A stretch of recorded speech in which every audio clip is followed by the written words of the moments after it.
Alright, what's up guys? So it has been a minute since the last Talk and Drive, about a month or so, but it is a beautiful spring morning, so I figured today would be a good day for it.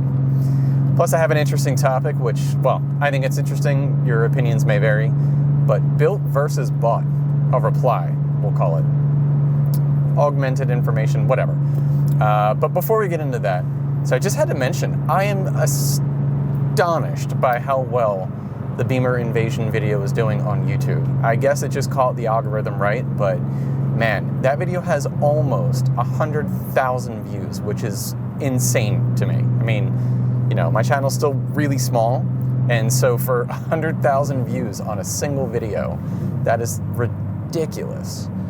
So yeah, I can't believe how well, like I've filmed a couple of car shows before, and honestly, in comparison to some of the other videos, like on a relative level, the car show videos never really do that well, but I like filming them. I think they're fun to do, you know, walk around and just try to get all the cars and put them online and stuff like that. Even the Shades of the Past one, which I think I've talked about this before, but even the Shades of the Past video, you know, I mean, that's a mix of mostly classic cars, like entirely classic cars, but yeah, they generally, you know, over time, they pick up some views, but they're not that great.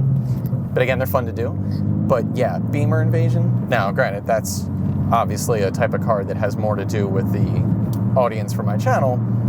But man, 100,000 views almost. Absolutely ridiculous. So that's kind of cool. That is pretty cool. Anyway, okay, so the build versus bought argument. Now, the only reason I think this is particularly interesting is just how it kind of came about. So right around the time that I got my car, or maybe I had bought it and I was waiting for it to be delivered, I was watching a ton of F8 content on YouTube. I kind of still am, but one video in particular that I came across was this guy who made this video about why he got rid of his F80 after only 3 months of ownership. So I checked it out. I thought the guy made some, you know, good points and whatever. And I mean, you know, the cars are highly subjective, so it's like everybody kind of has their own opinion and vibe on a car, but anyway, he laid out like why it was a great car, but here's why I got rid of it. But there were some things that he said and some points that he made that I was like, yeah, but, you know, it's just like not an argument, not a counter argument, because it wasn't a debate, but just some things that I thought were maybe relevant bits of info or things to augment sort of the points that were being made, right? So I kind of always had that in the back of my mind. So I was thought, you know, if I were having a conversation with somebody about this, here are the things that like I would have brought up. Of course, this is before I had a YouTube channel, so, you know, wasn't something that I had an opportunity to openly talk about. Anyway, I want to go this way.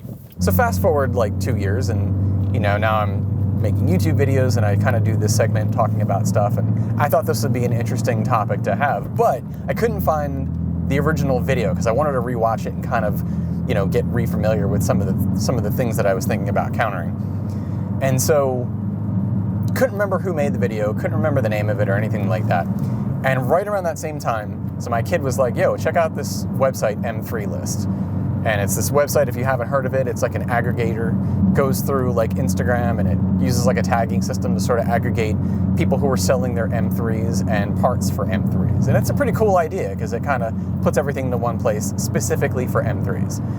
So looking at this website and whatever, and then later that night or the next night, I see pop up on my YouTube timeline the video that I was thinking of, the build versus, or the guy who sold his F80 after 3 months. Turns out the video was made by the same guy who runs M3 List, Spencer Burke. I just thought that was like really coincidental because it was, again, right around the same time. Anyway, crux of the video was dude bought an F80, very active in like the tracking scene and everything like that. And he, you know, a couple of things that he didn't like about the F80, but mainly as it relates to driving on a track. And so some of the arguments made were, you know, too powerful, too much torque. You know, love the design of it, love the style of it, everything like that. The main thing was like the steering was weird. It wasn't as good as like previous generation M, stuff like that. It was too, I don't know, computer controlled or something, whatever. So all valid arguments, and none that I could even, you know, counter because I've never raced my car, never been on a track or anything like that. But then we got to like an area in the video where it was comparing the E9X to the F8X specifically, and an argument was made about again, not really an argument, just sort of opinions, but about people who buy their cars and build them, or just buy them, hence build versus bought. So I think, if I remember, the sort of crux of the opinion was that the E9X crowd was more of the built crowd, they're more of like the punk rock crowd, whereas the F8X crowd, not entirely, but mostly, was more of the bought crowd, like the corporate guys who just buy, you know, an F8X at the time, because remember, this is before the G8Xs were in production, but buy an F8X and just drive them around as is because they want a fast, sporty car. All right, so a couple of things that I would counter with that. So one, I'm not sure that the corporate crowd is really the target audience for the M3. I don't know. Like, not saying that those types don't drive M3s, certainly, but if you take like a typical corporate sales guy, for example, you know, I feel like those types are really more inclined towards like a 5 Series, an M5 if they can swing it, you know, 6, 7 Series. If we're only talking about BMWs, obviously there's a lot of other cars, but you know, if we're talking about BMWs, I don't know that I would commonly associate an M3 with like a corporate type, you know, like a regular corporate type who's just going to buy it, not do anything to it, and just, you know, whatever. Certainly they exist, but again, I don't know that there's enough of them to necessitate that being the broad audience for this kind of car. The other thing is that, now again, this video was made 2 years ago, so I'm not entirely sure what your average BMW, like large BMW car show was at the time, because I wasn't attending them, but I would say that if we use something like, you know, the most recent Beamer invasion, F8X was by far the most built car of any era there. So, you know, yes, they're out of production now, so there's probably more of them, but that actually leads to my central point, which is with build versus bought. Now, again, at the time, the in-production car was the F8X, and the out-of-production car was the E9X. I think that's probably a rolling average, right? Or a rolling measure, not average, but a rolling measure. Meaning, you could say that whatever the current production model is, you're going to have more people who buy them and don't do anything to them and just drive them around. And there's nothing wrong with that, by the way. Just saying that if you're talking about the build crowd, that is probably going to apply to whatever the current generation is, versus the bought crowd. So the bought crowd is going to apply to whatever the current model generation is. The built crowd will probably be the previous generation because they become more accessible to people who are more likely to mod them. So I think that that is probably a more fair thing. And right now, that being a rolling measure, you could probably say that the G8X crowd was more for the bought crowd and the F8X is more for the build crowd. So when you say that, like, you know, the E9X was more of the punk rock underground, you know, modding community, and the F8X is more of like the suit and tie corporate structure who just buys them and drives them around, you know, that may have been true 5 years ago, I don't know, but I would definitely think that that's a rolling thing. Now, granted, even with that, you can still buy these cars used, not do anything to them, just drive them around as is. I mean, they're monsters stock. You certainly don't really need to mod them if you're not into that sort of thing. But I would definitely say that, yeah, I don't know that I would necessarily pair them up with the suit and tie corporate crowd. So I don't know, just an opinion on that. But I do think that is interesting about, you know, just the sort of built versus bought perception, I guess, if it were. So, yeah, F8X nowadays, you probably could say that that is the punk rock underground, not really underground, but you know what I mean, like punk rock modding sort of community car. But I don't know, man. I don't see a lot of G8Xs on the road that don't look modified. Granted, I don't see a lot of G8Xs on the road in my area anyway, just they haven't really tend to hit this area much. I see a couple, but, and I suppose that it's, you know, I can't use Instagram as a measure, because if you have an Instagram account for your car, chances are it's modified. Chances are it's heavily modified. So what are the, you know, what are the stats for people who buy G8Xs and don't really do anything to them? I'd be kind of curious about that. What are the people who, you know, what are the types of people who bought F8Xs and didn't modify them when they were brand new?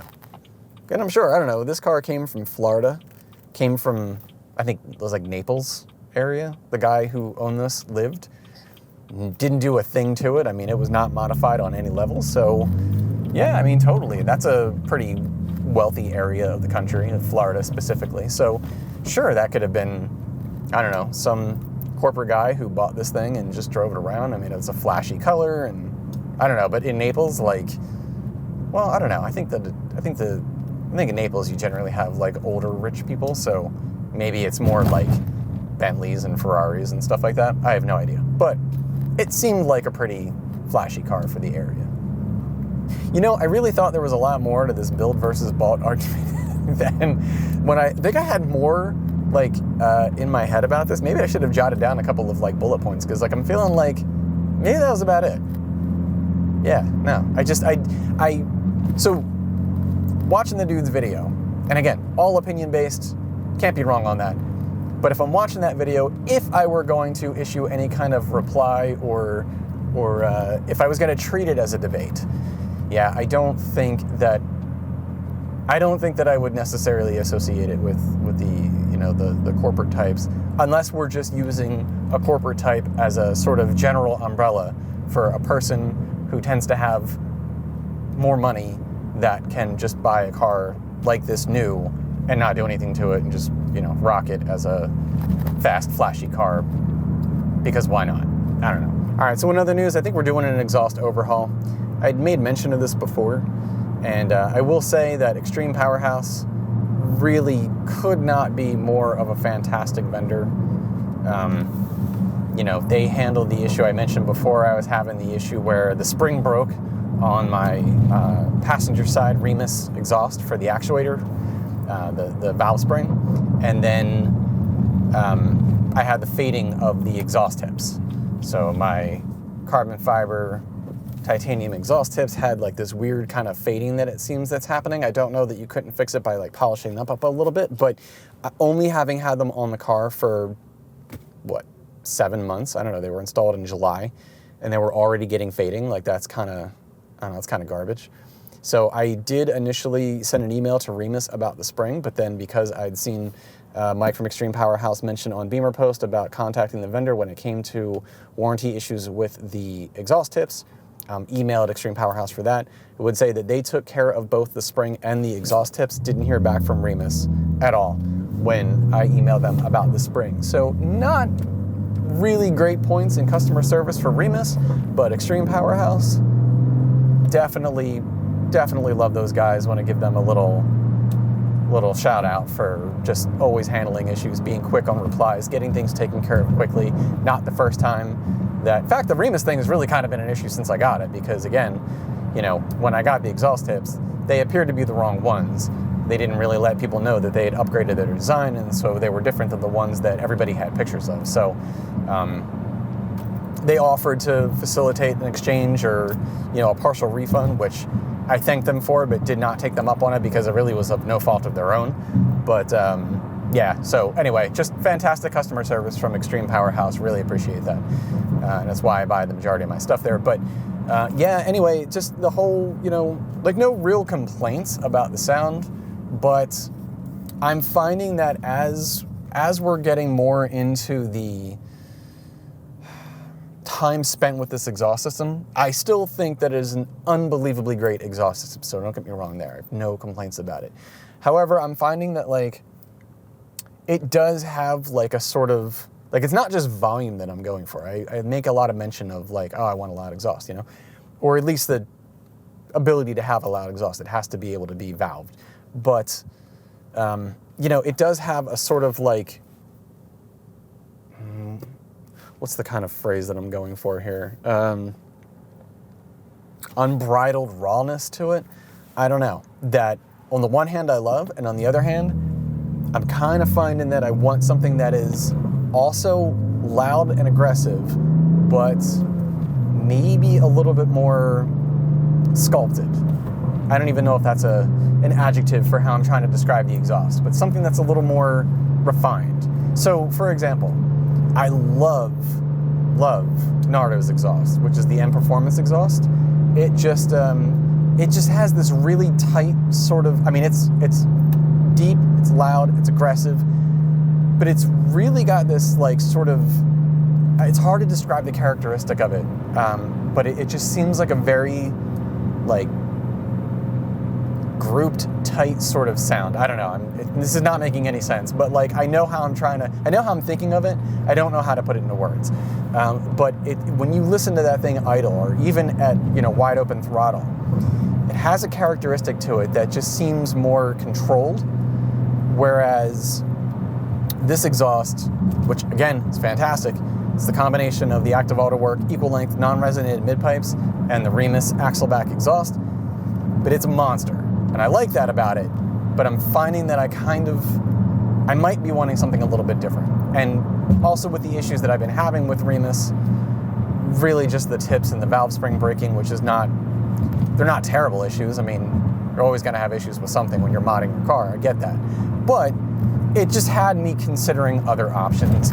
And again, like I said in the last time, having been to Beamer Invasion and having heard some other exhausts in person, and especially the Valvetronic demo exhaust, I think it might be worth giving that a shot. And by worth giving that a shot, I mean I've already bought it. So it'll ship in April.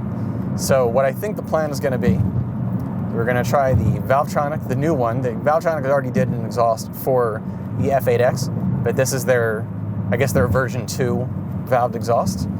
So and Valvetronic is also a little, I don't know if everybody knows, because Valvetronic is really like a means to describe a exhaust where the valves can be controlled, which is true for stock exhaust, but it's Valvetronic designs the company Valvetronic exhaust, and it is their version 2 for the F8x. So that exhaust is what's going to be going in this car. But for downpipes, I really am struggling with downpipes for a debate on that. So I'd always been talking about going with the Active Auto Work downpipes because they're the high flow catted, is it GESI or GIS? High flow cats. It's a really quality product. From what I've read, the fitment on those are great, but they were $3,000. I've seen them come down to about $2,500. At least from Extreme Powerhouse they are. But as an alternative, I'm thinking, how would they perform much more than, say, a set of ARM catted downpipes? So in the Valvetronic demo car, where they made the video showing off the exhaust, they actually had ARM catless downpipes. So the only reason that I'm probably not going catless is, one, because I don't have resonated mid-pipes, and the resonated mid-pipes that are coming with the Valvetronic exhaust are also, they're not catless. I mean, they are catless. Resonated, I believe. The catless downpipes will add to the rasp, which I don't really want.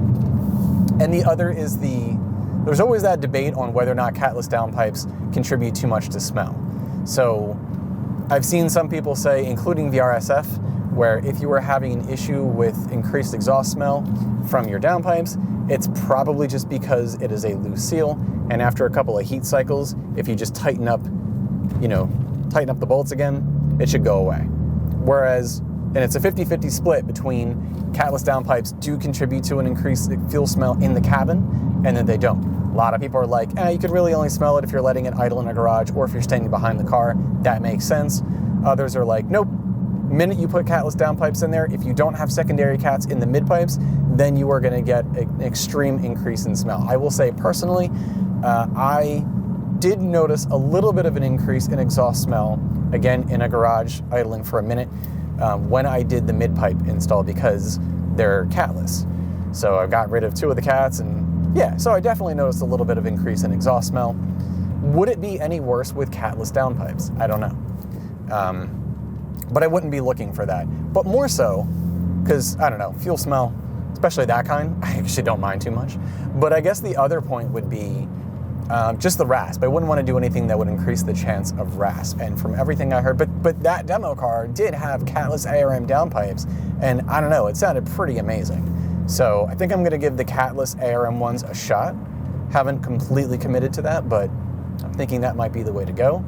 And then finally, for completing the exhaust setup, thinking we're going to do I don't know how to pronounce this. I've heard it pronounced Daller.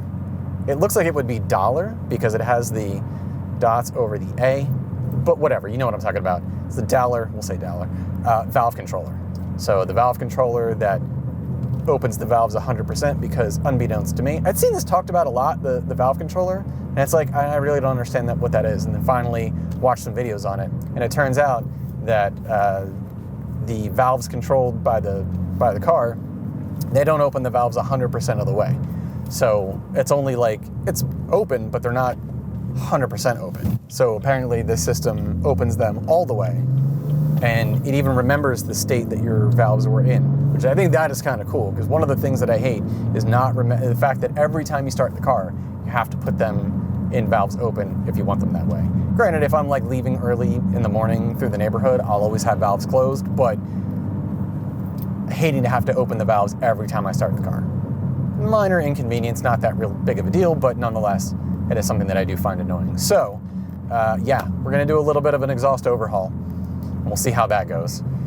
Probably be putting this exhaust up for sale. I don't know whether to sell it as a kit or probably break it apart.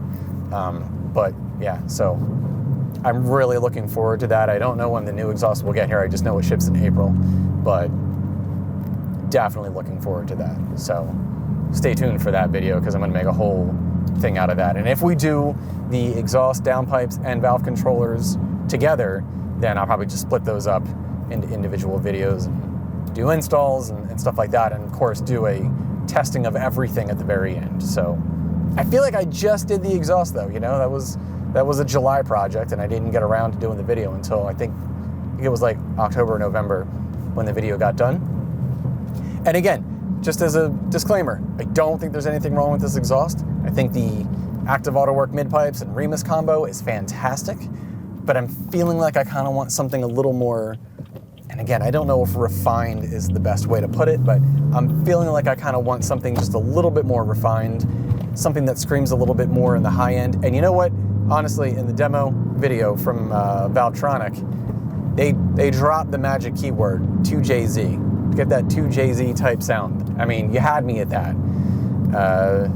I think I've mentioned the Supra before, but yeah, the MK4 Supra, I know it's kind of cliche.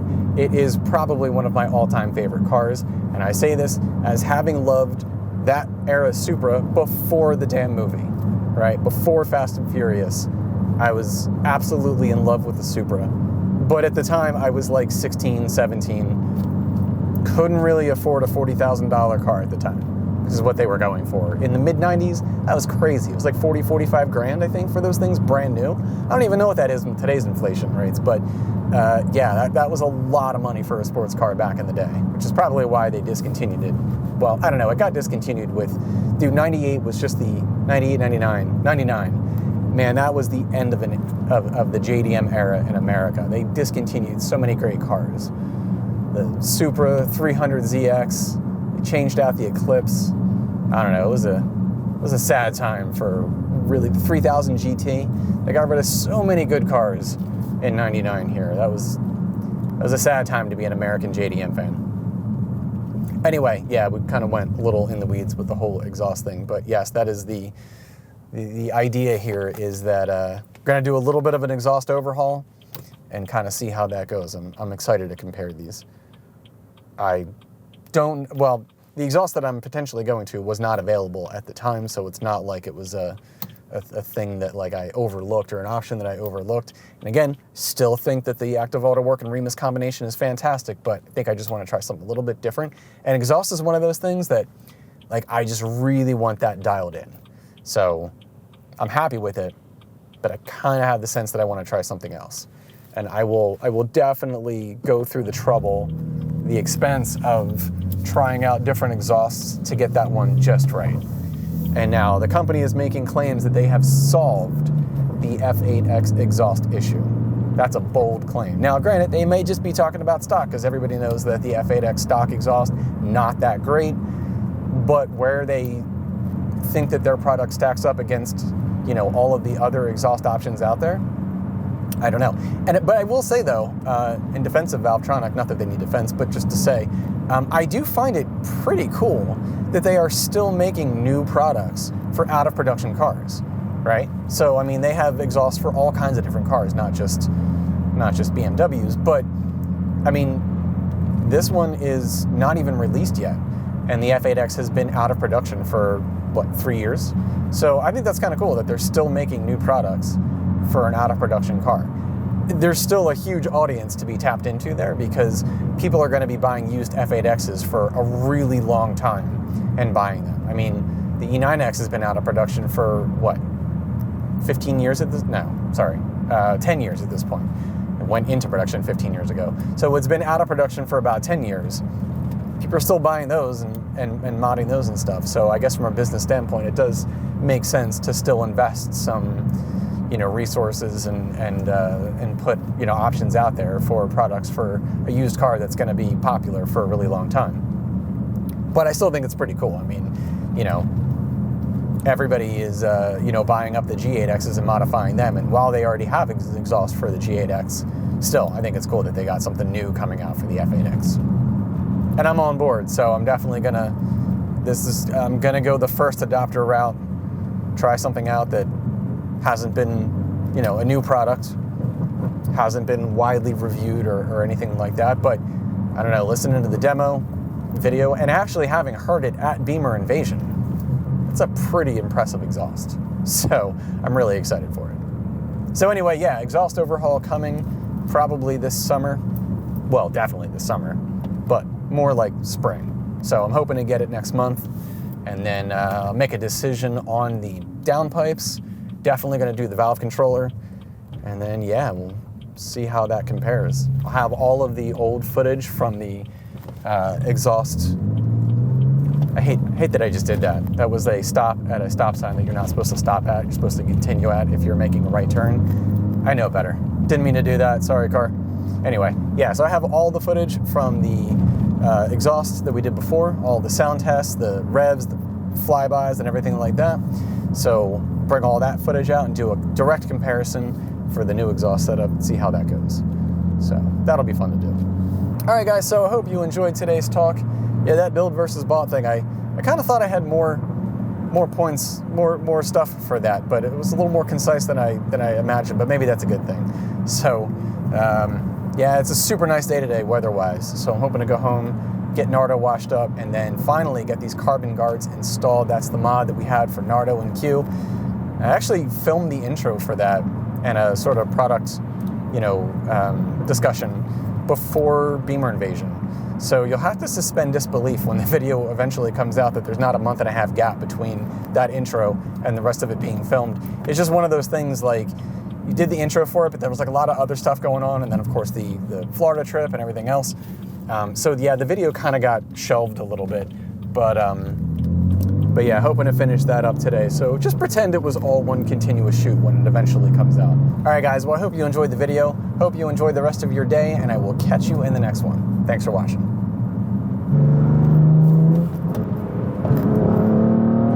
So much fun. Good Lord.